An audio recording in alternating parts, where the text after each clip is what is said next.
नमस्कार सभी को। आज हम अपनी पहली क्लास शुरू करते हैं। संसद के दो सदन होते हैं, एक राज्यसभा और एक लोकसभा। संसद के सदन होते हैं दो, सिर्फ दो। संसद आती है आर्टिकल नंबर 79 में, राज्यसभा आती है आर्टिकल नंबर 80, लोकसभा आती है आर्टिकल नंबर 81 में। संसद के अंग होते हैं संसद के 3, राज्यसभा, लोकसभा और राष्ट्रपति जी। राष्ट्रपति जी के साथ आते ही अंग हो जाते हैं। अंग होते इसके 3। सीधा क्वेश्चन पूछेगा, संसद के सदन 2, अंग 3 और अंग राष्ट्रपति जी के साथ हो जाता है। संसद के आर्टिकल याद करने की सिंपल सी ट्रिक, सरला। और आर्टिकल पक्का क्वेश्चन पेपर में आएंगे। सरला संसद, स से सीधा संसद, र से राज्यसभा, राज्यों का सदन, ला से लोकसभा, लोगों का सदन। 79, 80 और 81 सीरियल में है तीनों। आसान है, एक सरला शब्द याद करना है, उससे तीनों जाते हैं। स से संसद 79 में आती है। र से राज्यसभा 80 में आती है। ल से लोकसभा, ये आती है 81 में। लोकसभा में आते हैं MP। अब राज्यसभा लोकसभा पढ़ रहे हैं तो राज्यसभा के बारे में जो भी बातें होती हैं वो सभी को जान लेते हैं अच्छे से। देखो, राज्यसभा राज्यों का सदन होता है, आर्टिकल नंबर 80 में आता है। उच्च सदन होता है राज्य का, ये जिसमें उच्च सदन राज्यसभा है और निम्न सदन हो जाती है फिर लोकसभा। राज्यसभा के सदस्यों की अधिक से अधिक संख्या 250 हो सकती है। वर्तमान में यह संख्या 245 है, मतलब ज़्यादा से ज़्यादा 250 हो सकते हैं। अभी वर्तमान में 245 है। इनमें 12 सदस्य राष्ट्रपति द्वारा मनोनीत किए जाते हैं। 12 सदस्य होते हैं एंग्लो इंडियन जो राष्ट्रपति जी मनोनीत करते हैं। राज्यसभा के लिए न्यूनतम आयु सीमा 30 वर्ष है। वो 30 से ज़्यादा का होना चाहिए राज्यसभा का सदस्य के लिए। राज्यसभा एक स्थायी सदन है, यह जो कभी भी भंग नहीं होती। राज्यसभा कभी भी भंग नहीं होती। इसके सदस्यों का कार्यकाल 6 वर्ष का होता है।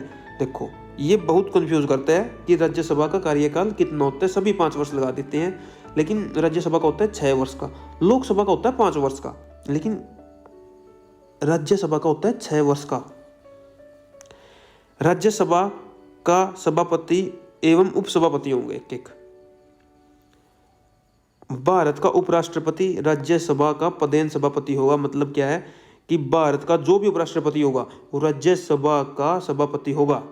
हरियाणा में राज्यसभा की 5 सीटें हैं। राज्यसभा के प्रथम उपसभापति श्री SV कृष्णमूर्ति राव जी थे। मोस्ट इंपोर्टेंट, राज्यसभा के प्रथम उपसभापति श्री SV कृष्णमूर्ति राव जी थे। अब हमने लोकसभा राज्यसभा जान ली, अब जान लेते लोकसभा। लोकसभा लोगों का सदन। लोगों का सदन मतलब इसमें आते हैं MP। ये निम्न सदन होता है लोकसभा। उच्च सदन राज्यसभा, निम्न सदन लोकसभा।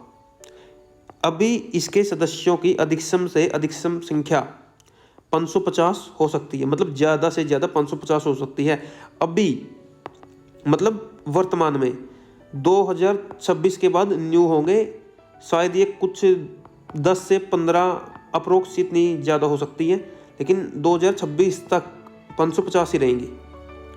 वर्तमान में लोकसभा की सदस्य संख्या 543 है।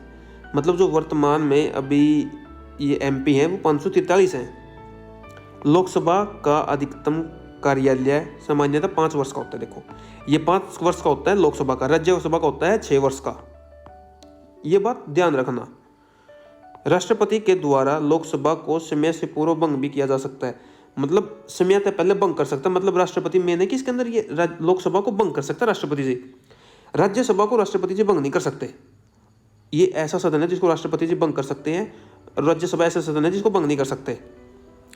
हरियाणा में लोकसभा की 10 सीटें हैं।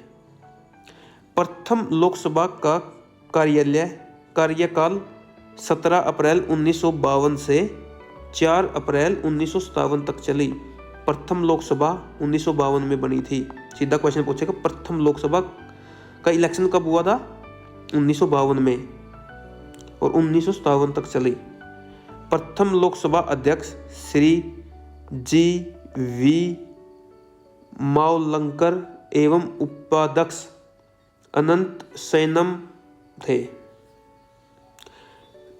100, ये मेन बात है जो पेपर में कभी भी सीधे पूछ सकता है। 104वां संविधान संशोधन 2020 लोकसभा और राज्य विधानसभाओं में एंग्लो भारतीय की सीटों का आरक्षण खत्म कर दिया। मतलब ये क्वेश्चन में क्या पूछेगा, एंग्लो भारतीय का आरक्षण कब खत्म किया? 104वां संविधान संशोधन में, जो 2020 में हुआ। एंग्लो इंडियन वो थे जिनकी या तो माँ इंग्लैंड से हो या उनके फादर इंग्लैंड से हो, एक इंग्लैंड का हो एक भारत का हो, तो उनको एक इंडियन एंग्लैंड भारतीय कहा जाता था। इनका अब वो आरक्षण खत्म कर दिया, जो राष्ट्रपति जी मनोनीत करते थे, अब मनोनीत नहीं कर पाएंगे।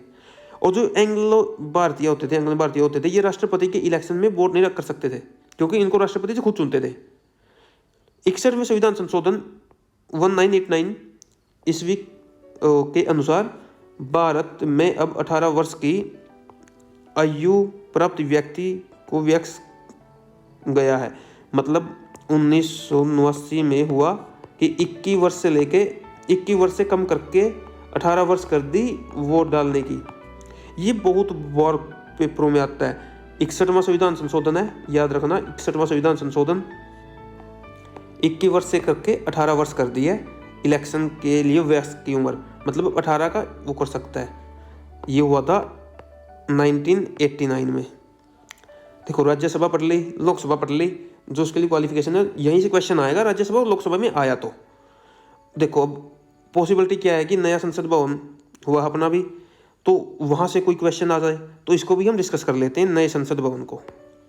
नए संसद भवन 10 दिसंबर 2022 को आधारशिला प्रधानमंत्री श्री नरेंद्र मोदी जी द्वारा रखी गई थी। 10 दिसंबर 2020 को आधारशिला रखी गई थी। नवनिर्मित संसद भवन का उद्घाटन प्रधानमंत्री नरेंद्र मोदी जी द्वारा 28 मई 2023 को किया गया। 28 मई 2023 को उद्घाटन किया गया है। इसका डिजाइन विमल पटेल के द्वारा और निर्माण टाटा प्रोजेक्ट लिमिटेड द्वारा किया गया है। इसका डिजाइन विमल पटेल, ये क्वेश्चन इंपॉर्टेंट है बहुत, और निर्माण टाटा प्रोजेक्ट के द्वारा किया गया है। नए संसद भवन के उद्घाटन के अवसर पर 75 रुपए का सिक्का लॉन्च किया गया। 75 रुपए का सिक्का लॉन्च कब किया गया? नए संसद भवन के उद्घाटन पर। सीधा क्वेश्चन आएगा, 75 रुपए का सिक्का कब लॉन्च हुआ? नए संसद भवन के उद्घाटन पर। नए संसद भवन के तीनों मुख्य द्वार थल, जल एवं नभ को समर्पित है, जिसे कर्म द्वार, ज्ञान द्वार और शक्ति द्वार का नाम दिया गया। यहाँ से क्वेश्चन आएगा कि इनमें से कौन सा द्वार संसद भवन में नहीं है। 3 अपने को याद रखने पड़ेंगे और चौथा नहीं मिलेगा, पक्का क्वेश्चन आएगा यहाँ से। नए संसद भवन में लोकसभा के कक्ष में 888 और राज्यसभा के कक्ष में 384 प्रतिनिधियों के बैठने की व्यवस्था है। 888 लोकसभा के बैठ सकते हैं, सीट है, और राज्यसभा 384 है। नए संसद भवन में नंदी के पवित्र संगोल की स्थापना प्रधानमंत्री जी मोदी के द्वारा की गई है। संगोल है तमिल का शब्द, तमिल भाषा का शब्द। ये पिछले कुछ एक पेपर में याद था कि संगोल किस भाषा का शब्द है? तमिल शब्द है। नंदी के साथ पवित्र संगोल है। ये अपनी नई संसद भवन है। एक द्वार ये हो गया, एक द्वार ये हो गया और एक द्वार ये हो गया। तीनों याद रखना। धन्यवाद। आपकी क्लास यहीं पर खत्म होती है आज की।